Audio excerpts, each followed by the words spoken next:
be with all of you. Good morning. Brothers and sisters in Christ, it is good to see some people in the pews.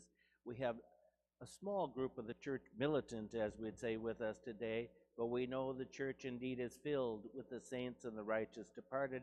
They join us today in this celebration.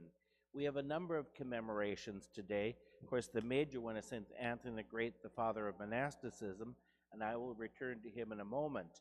One of the other the saints commemorated today is St. George, the new martyr of Ioannina, who was martyred during the Turkish period in 1838 in the city of Ioannina, obviously in Epirus.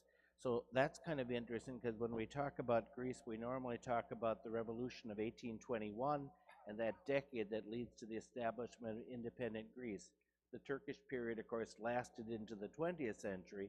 Ioannina is an area that is not joined to Greece until the Balkan Wars of 1912 and 1913. St. George was a young man from that region of Epirus.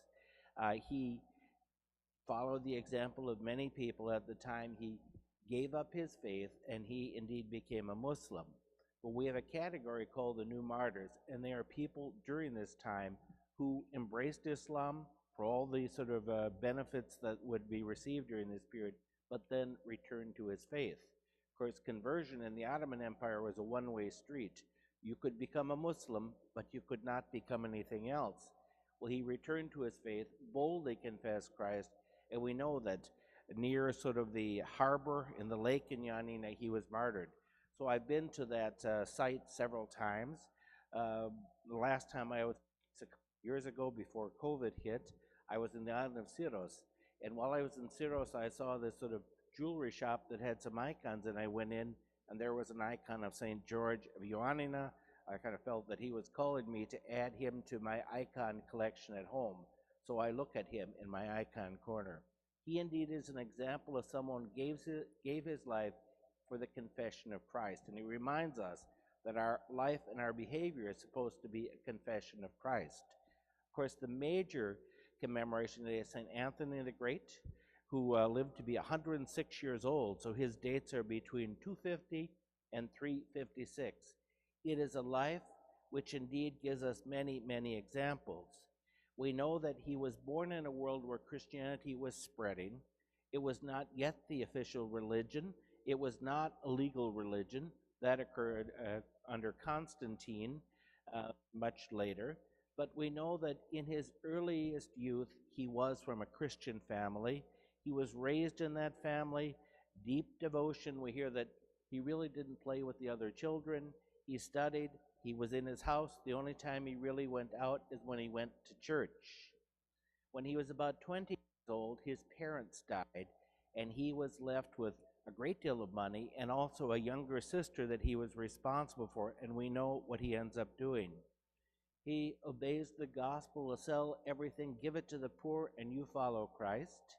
He indeed sells his possessions, provides for his sister, and then he withdrew to the outskirts of the city of Alexandria, where he lived sort of in a hut that was connected with other people who were ascetics, focused on Christ. We really don't have monasteries before Anthony. He establishes them.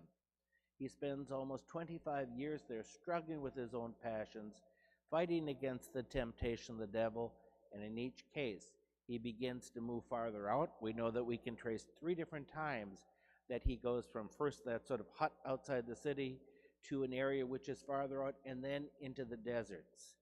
He indeed struggles against his passions. He transforms himself and becomes a beacon to many people.